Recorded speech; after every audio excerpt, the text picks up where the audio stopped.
You've been lied to about alcohol for your entire life, and today we are debunking 5 of the most common myths that pretty much every single person believes. And we're not just going to debunk them, we are going to absolutely shatter these myths with science. So a very quick introduction, my name is Leon Sylvester, I'm the founder of SoberClear.com, and we use a totally new method to help business owners and high-level professionals control their drinking in as little as 48 hours. I drank alcohol myself for close to a decade, and I tried stopping to drink hundreds of times using AA, willpower, going to church, but for the past 6 years I've not touched a drop of alcohol, and most importantly, I have zero desire to drink. Now, if you want to learn how to control your drinking quickly without AA, willpower, or rehabs, then just go ahead and click the link in the description to access a totally free video training. You'll put in your name and email address, and then a new video will start playing that really shows you how to control your drinking quickly. And when I say quick, I mean quick. It can work in as little as 48 hours. I don't publish that video anywhere else online, so you need to click the link down below to access it, so definitely check that out after watching this video.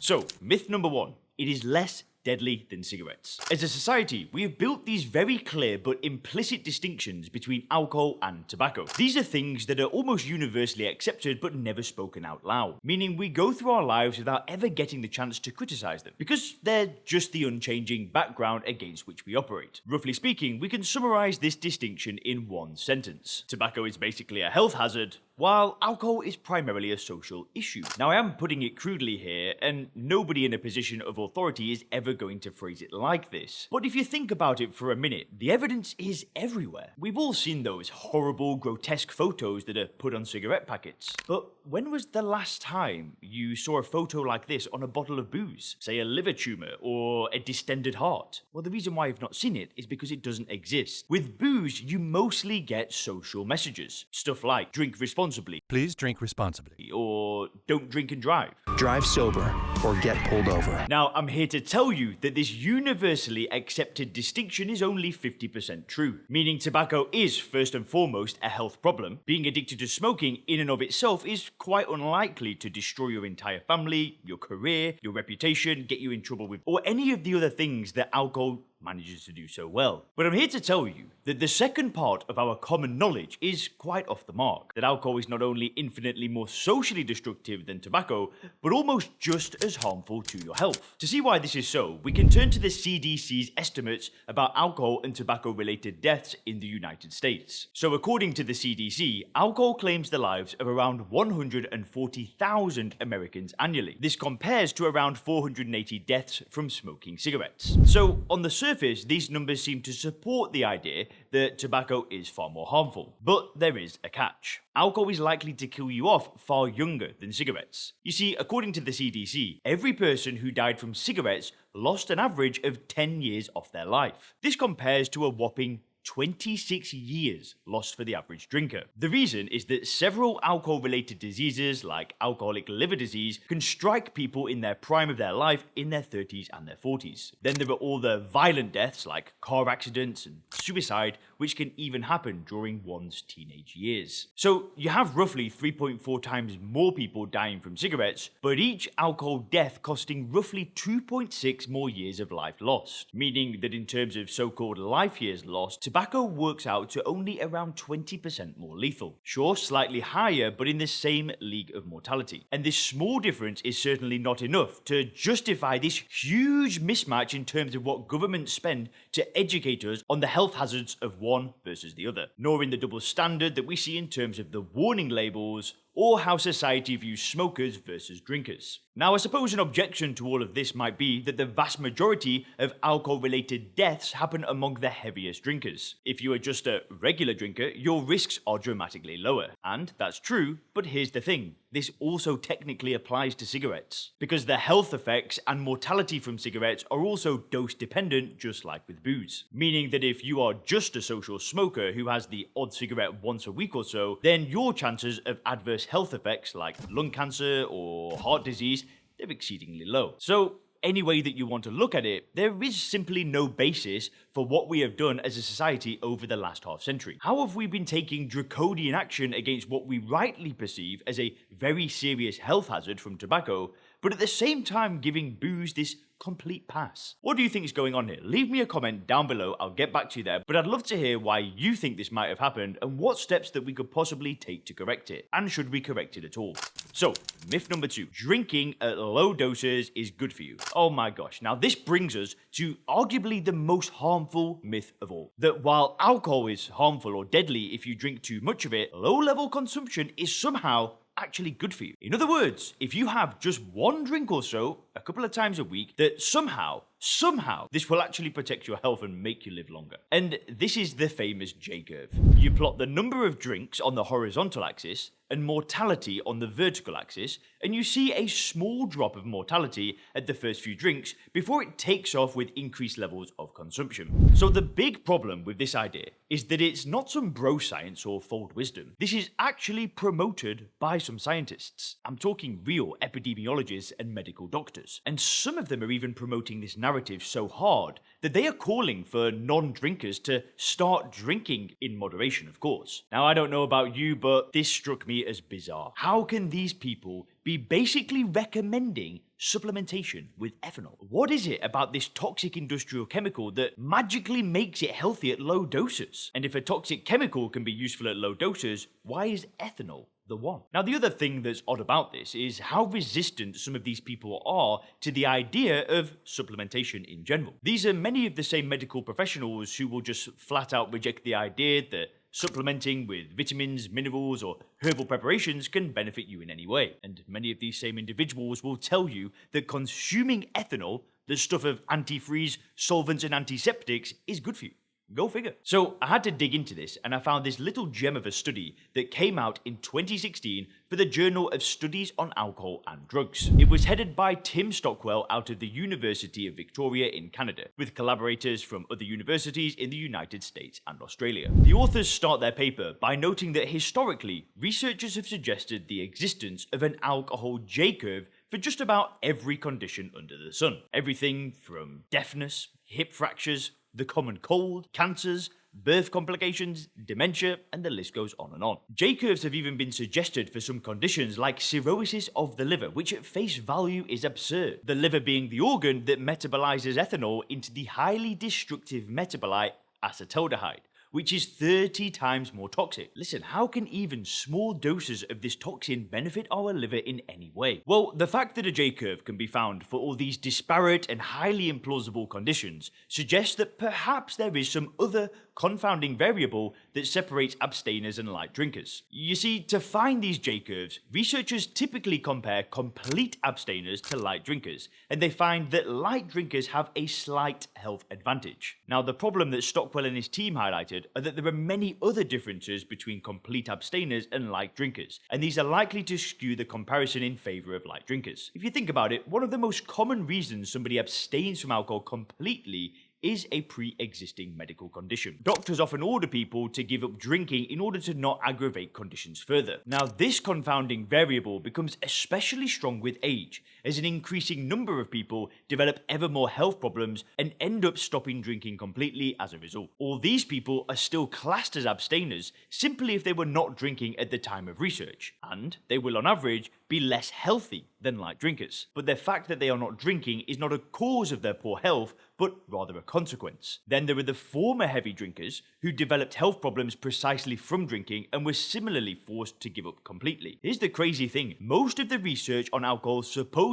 health benefits actually lumps these former drinkers into the abstainer category, just because at the time of research they were abstaining. And this is completely absurd. You're taking people that have been damaged from drinking and classing them as non-drinkers. Stockwell and his team called confounds like this the quote abstainer bias. So here's what they did. Firstly, they reanalyzed all existing studies without controlling for abstainer bias and some other quality issues that they identified. And what do you think happened? Well, as expected, they found the classic J-curve. Then they reran their analysis of the data controlling for abstainer bias. They found that the J-curve disappeared, and any difference between light drinkers and complete abstainers was statistically insignificant. And just like that, decades of shabby research was up in smoke. As they say, if it sounds too good to be true, then it probably is.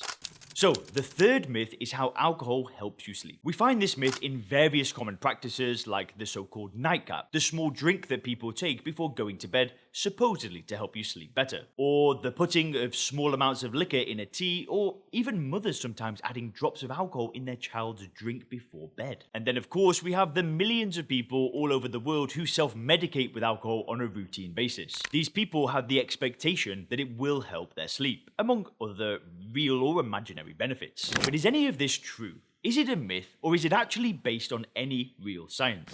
Well, the reason this myth is so pervasive, like so many others, is that it has a kernel of truth. And it's that at the right doses, alcohol will indeed depress our central nervous system, slow down our brain, and act as a sedative. This in turn leads to reduced sleep latency. In other words, a shorter period of time between actually going to bed and then falling asleep. It's the immediate effect of alcohol that can trick people into thinking that it will help with their sleep. But the truth is that alcohol will help you sleep only during the first half of the night. As the night goes on, alcohol enhances our light sleep stages at the expense of deep sleep. This means that after the middle of the night, it will be easier for you to wake up from any distraction in your environment and then make it more difficult for you to fall back asleep. So another reason why booze will ruin your sleep during the second half of the night is that it's also a diuretic. In other words, it makes us urinate more often through interfering with a hormone called vasopressin. So you have frequent visits to the toilet in combination with lighter sleep, resulting in a very poor night's sleep overall, even though you might have managed to fall asleep quicker. With this in mind, it's no surprise that most studies find around 75% of heavy drinkers reporting persistent sleep problems.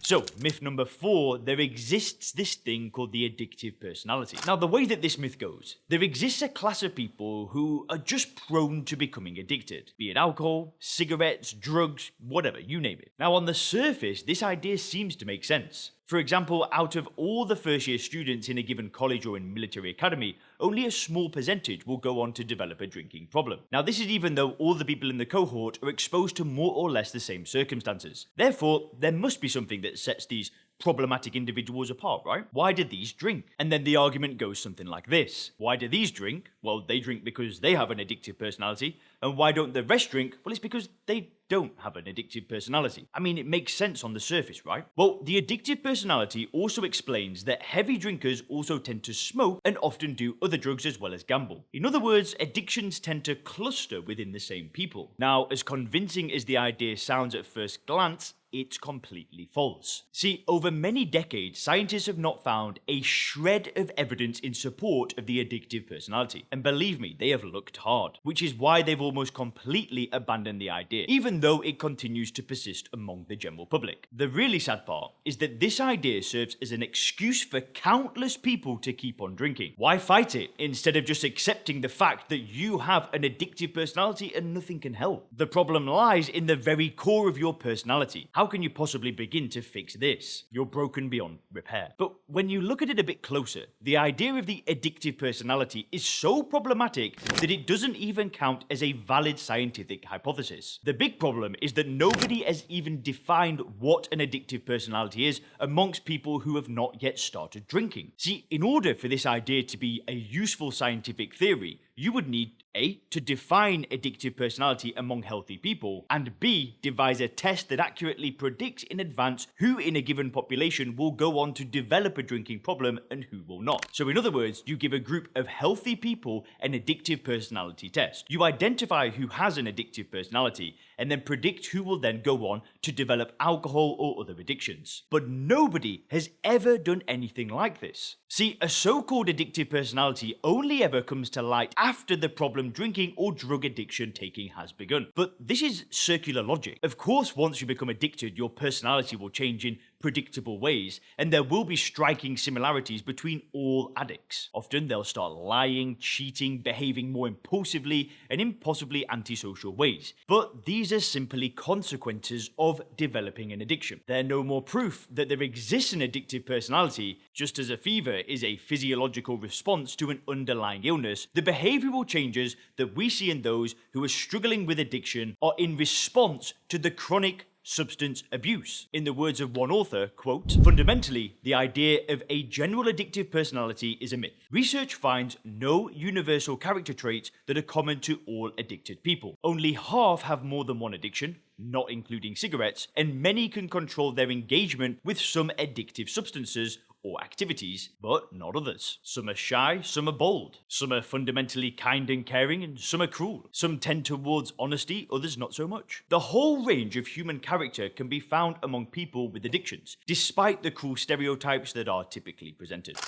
Myth number 5 is that tolerance means that you are immune to the harmful effects of booze. If you've ever hung around heavy drinkers, then you have almost certainly been exposed to this myth countless times. I can take it like a champ. I can handle my booze. It doesn't affect me. It doesn't get me drunk. I can drink as much as I want. I don't have to pace myself, and so on and so forth. Many of these people proudly challenge others to drinking contests in the genuine belief that they have built a tolerance which makes them immune to the harmful effects of booze. But the truth couldn't be more different. See, before we get into this, let's quickly clarify what tolerance exactly means. Scientists define it as the state where the same levels of alcohol are no longer able to achieve the same psychological effects in a person. Conversely, tolerance is reached when you require higher levels of booze to achieve the same effects. Far from being a sign of immunity to alcohol's harmful effects, tolerance is actually a dead giveaway that your health is starting to be severely compromised. It's also a massive red flag that your drinking is getting out of control and means that you are statistically far more likely to develop a full-blown drinking disorder. See, the presence of tolerance is actually one of the signs that medical professionals will use to determine if you are developing alcohol use disorder, or AUD. See, roughly speaking, there are two ways that chronic drinkers develop alcohol tolerance. Firstly, the pleasure centers in the brain that were previously stimulated by alcohol now become adapted to it. In a sense, you could say that the pleasure centers do become immune to the previously pleasurable effects of alcohol. This happens primarily through our brain modifying various neurotransmitter systems that underlie the pleasurable effects of alcohol, notably GABA. But the immunity stops here. Alcohol is a neurotoxin, and there is no way for our brains to be spared the toxic effects of alcohol when we drink. We will continue to kill off just as many brain cells whether or not we get a buzz from drinking. Now, the second pathway to tolerance is the so-called metabolic tolerance. In other words, over time, a drinker's body increases their production of enzymes to metabolize alcohol, meaning that they can break it down faster. Metabolizing alcohol faster leads to lower lingering blood levels and hence fewer psychological effects. But again, even when this happens, there is no way to bypass the toxic side effects of alcohol's metabolism on our body. The ethanol will start to be converted into acetaldehyde, which is up to 30 times more toxic than ethanol. And it is the acetaldehyde, in turn, which will cause most of the alcohol-related destruction in our liver and other organs. There is absolutely no way of getting around this. The only practical effect of metabolic tolerance will be that the drinker simply drinks more to achieve the same alcohol blood levels. This leads to ever-increasing consumption and subsequent toxicity. Pretty sad stuff. And if you found this video interesting, definitely click the video on the screen now to learn what will happen to your body when you stop drinking alcohol.